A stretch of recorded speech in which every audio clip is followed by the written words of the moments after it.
بسم اللہ الرحمن الرحیم اللہم صلی علی محمد وعلی آل محمد کما صلیت علی ابراہیم وعلی آل ابراہیم انک حمید مجید اللہم بارک علی محمد وعلی آل محمد کما بارکت علی ابراہیم وعلی آل ابراہیم انک حمید مجید۔ بسم اللہ الرحمن الرحیم۔ السلام علیکم ورحمۃ اللہ وبرکاتہ۔ زندگی بھر ہاتھ سے خوشبو آنے کی کرامت۔ ایک بزرگ کہتے ہیں کہ میں نے ایک سال حج کیا اور اس سال سخت گرمی تھی، لو چلتی تھی۔ ایک دن جب میں ملک حجاز کے وسط میں تھا، قافلے سے جدا ہو کر کچھ دیر تک سو رہا، اچانک ایک شخص سامنے آیا۔ میں جلدی کر کے اس سے ملا۔ وہ ایک کمسن بریش لڑکا تھا، گویا کہ وہ چودھویں رات کا چاند تھا۔ دوپہر کا آفتاب تابا ناز و کرشمے کے انداز میں اس سے ظاہر تھے۔ میں نے کہا صاحبزادے السلام علیکم۔ جواب دیا وعلیکم السلام وبرکاتہ اے ابراہیم۔ مجھے سخت تعجب ہوا اور اس حال پر شک گزرا، مجھ سے ضبط نہ ہو سکا۔ میں نے کہا سبحان اللہ، تو نے مجھے کیسے پہچانا، حالانکہ اس وقت سے پہلے کبھی تو نے مجھے نہیں دیکھا؟ کہا اے ابراہیم، جب سے میں نے پہچانا جاہل نہ ہوا اور جس وقت سے ملا جدا نہ ہوا۔ پھر میں نے کہا تو اس بیابان میں اور ایسی سخت گرمی کے موسم میں کیوں آیا؟ جواب دیا اے ابراہیم، میں نے بجز اس کے کسی سے دوستی نہیں کی اور نہ کسی کے ساتھ ہوا، اور میں ہمہ تن سب سے الگ ہو کر اسی کی طرف جا رہا ہوں، اسی کے معبود ہونے کا اقرار ہے۔ میں نے پوچھا کھانا پینا کہاں سے ملتا ہے؟ جواب دیا میرا دوست ضامن ہے۔ میں نے کہا خدا کی قسم مجھ کو گرمی کی شدت اور موسم کی حرارت سے تیری جان کا خوف ہے۔ اس نے جواب دیا اور آنکھوں اور رخساروں سے موتیوں کی لڑیاں بہائیں اور چند اشعار پڑھے جن کا مطلب یہ ہے اے شخص، تو مجھے راہ سختی کے سفر سے ڈراتا ہے، حالانکہ میں تو اپنے دوست کے پاس جا رہا ہوں۔ محبت کھٹکتی ہے میری ڈالتی ہے اور شوق ابھارے ہوئے لیے جاتا ہے۔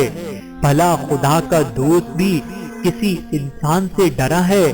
بھوک میں ذکر الہی اس کا پیٹ بھرتا ہے اور خدا کے شکر سے اس کی پیاس بجھ جاتی ہے۔ میں ضعیف و ناتواں ہوں، تو کیا ہوا؟ آخر اس کا عشق مجھے حجاز خراسان تک اٹھا لے جائے گا۔ اس وقت مجھے چھوٹا جان کر حقیر سمجھتا ہے، تو میری ملامت سے باز آ، جو کچھ گزرے گزرنے دے۔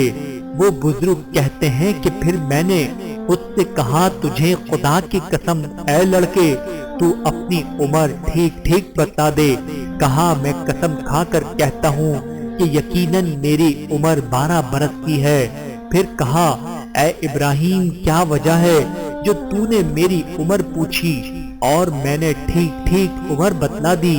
میں نے کہا میں تیری باتیں سن کر حیران تھا۔ کہا الحمدللہ کہ مجھ کو بہت سے اپنے خاص ایمانداروں پر فضیلت دی۔ کہتے ہیں مجھ کو اس کی خوبصورتی اور شیریں بیانی پر تعجب ہوا۔ پاکی ہے اس خدا کے لیے جس نے ایسی صورت زیبا پیدا کی۔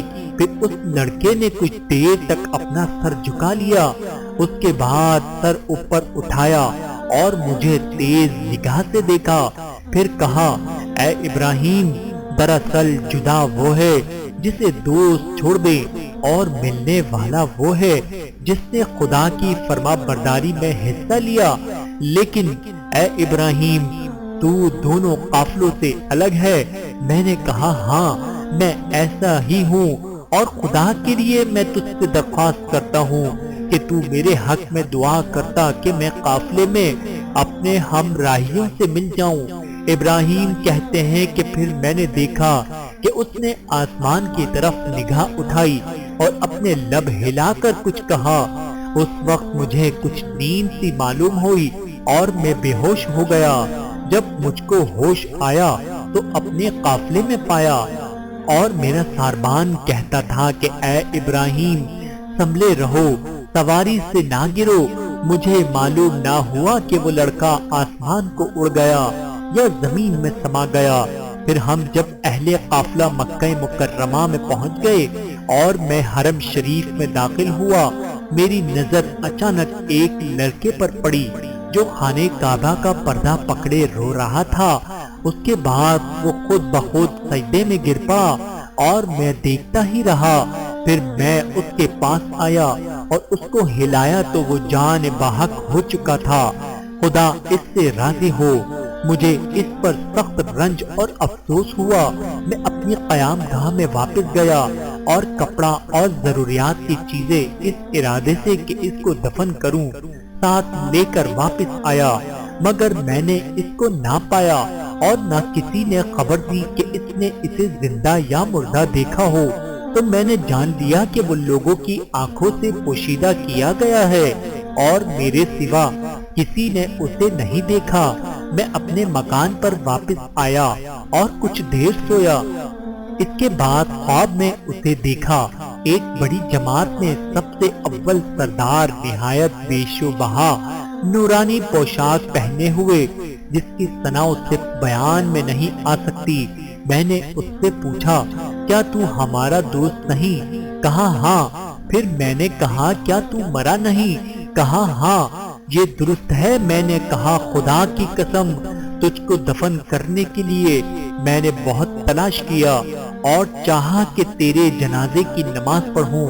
کہا اے ابراہیم تو جان لے کہ جس نے مجھے میرے شہر سے نکالا اور اپنی محبت کا شائق کیا اور میرے گھر والوں سے جدا کر کے مسافر بنایا، اسی نے مجھے کفن دیا اور جو حاجت مجھے دی پوری کی۔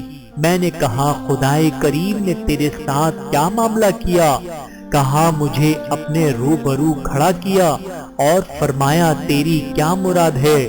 میں نے عرض کیا خداوند تو ہی میری مراد اور آرزو ہے۔ پھر فرمایا تو میرا سچا بندہ ہے اور تیرے لیے میرے پاس یہ ہے کہ جو کچھ تو چاہے تجھ سے نہ چھپاؤں۔ پھر میں نے عرض کیا میں چاہتا ہوں کہ جس زمانے میں ہوں ان لوگوں کے حق میں میری سفارش قبول فرما۔ حکم ہوا، میں نے سفارش منظور کی۔ حضرت ابراہیم رحمت اللہ فرماتے ہیں پھر اس لڑکے نے مجھ سے عالم خواب میں مصافحہ کیا۔ اس کے بعد میں جاگ اٹھا۔ صبح کو اٹھ کر جو کچھ میرے ذمے ارکان حج واجب تھے ادا کیے، مگر میرے دل کو کسی طرح قرار نہ تھا۔ اس لڑکی کی یاد اور غم و افسوس ہر وقت تھا۔ پھر میں تمام حاجیوں کے ہمراہ واپس ہوا۔ راستے کے دوران ہر شخص یہی کہتا تھا اے ابراہیم تیرے ہاتھ کی خوشبو سے سب لوگ حیران ہیں۔ راوی کہتا ہے کہ حضرت ابراہیم کے ہاتھوں سے وہ خوشبو ان کی زندگی بھر آتی رہی۔ میرے محترم عزیزو، اندازہ کیجئے کہ اہل اللہ لوگوں کی کیسی عظیم شان ہوتی ہے۔ سچ ہے اللہ ہی کی محبت کام آئے گی۔ زہے نصیب جسے اللہ کی محبت مل گئی، اللہ تعالیٰ اپنے فضل سے ہمیں اپنی محبت عطا فرمائے۔ آمین ثم آمین یا رب العالمین۔